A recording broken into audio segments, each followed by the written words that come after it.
Hello दोस्तों, आज हम बात करेंगे रेबीज के बारे में। रेबीज एक लाइसा वायरस से होने वाली बीमारी है जो इंसान और जानवर दोनों को प्रभावित कर सकती है। यह मुख्यतः संक्रमित कुत्ते, बिल्ली, चमगादड़, बंदर जैसे जानवरों के काटने, उनके खरोंचने तथा उनके लार के संपर्क में आने से फैलता है। अक्सर हम लोग सोचते हैं कि कुत्तों के लार और हल्का मुल्का खरोंच से क्या यह बीमारी होगी। होता क्या है, अक्सर कुत्ते बैठे हुए होते हैं, लेटे हुए होते हैं, तो अपनी जुबान से अपने पंजों को, अपने बॉडी को चाटते रहते हैं, तो उनके लार से उनके पंजे में भी वायरस जाता है, जिसके कारण रेबीज भी हो सकता है। रेबीज मुख्य रूप से दो प्रकार के होते हैं। Number 1 furious rabies, number 2 paralytic rabies.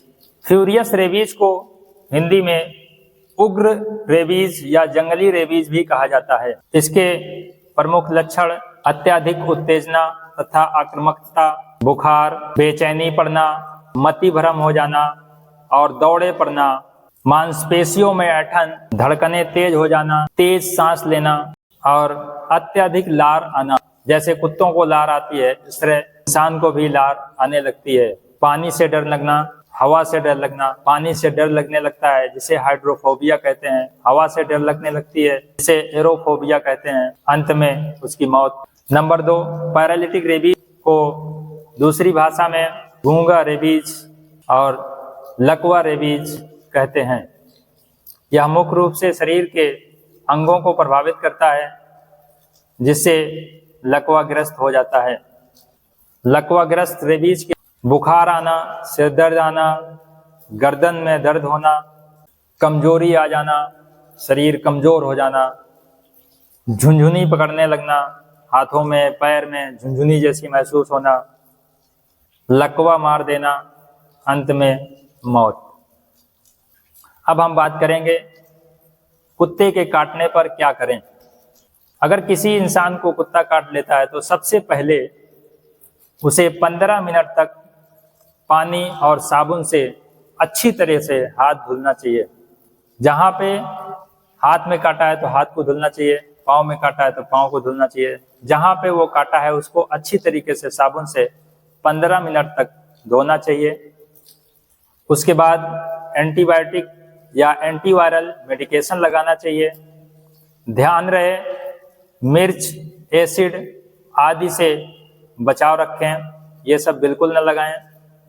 उसके बाद नज़दीकी डॉक्टर से तुरंत संपर्क करें जितना जल्द से जल्द हो सके। ARV का कोर्स शुरू करें। वायरस वैक्सीन 03714 डेज पर दी जाती है। कुछ मामलों में 28 दिन भी शामिल किया जाता है। RIG मतलब रेबीज इम्यूनोग्लोबिन इंजेक्शन भी लगाया जाता है। जब इंसान को कुत्ते या बिल्ली, चमगादड़, बंदर ने बहुत गहरे तरीके से काट लिया हो, ज़्यादा काट लिया हो, तब वहाँ पे इम्यून सिस्टम कमज़ोर होने का डर होता है, इसलिए RIG लगाना अति आवश्यक हो जाता है।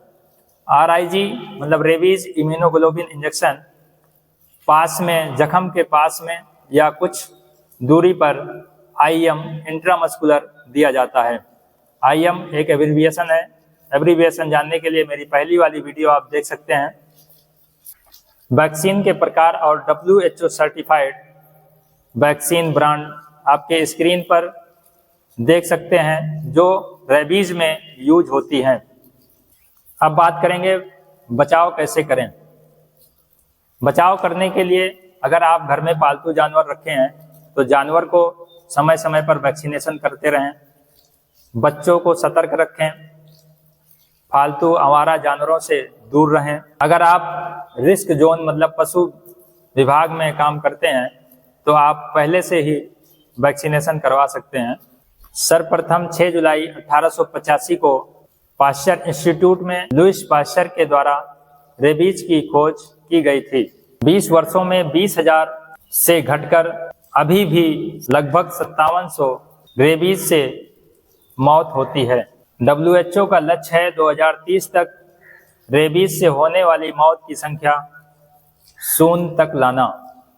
यह तभी संभव है जब हम सब मिलकर रेबीज के बारे में जागरूक रहें और दूसरों को भी जागरूक करें, जिससे सही समय पर उनका टीकाकरण, वैक्सीनेशन हो सके, वो अपने आप को मौत से बचा सकें।